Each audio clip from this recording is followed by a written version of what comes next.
Where does the spindle fibers attach onto? During cell division, specifically in mitosis and meiosis, the spindle fibers are structures made up of microtubules and they play a crucial role in separating the chromosomes into daughter cells. So the kinetochore is a specialized protein structure that forms at the centromere of the chromosome, and the spindle fibers attach to the kinetochore during cell division to help pull the chromatids apart toward the opposite poles of the cell. So the answer is the spindle fibers attach to the kinetochore of the chromosome. So option B is the correct answer.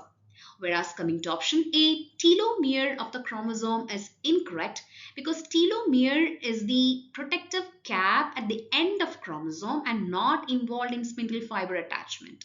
C, centromere of the chromosome. The centromere is the region of chromosome where the two sister chromatids are joined, but spindle fibers specifically attach to the kinetochores of the chromosome. Option D, kinetosome of chromosome.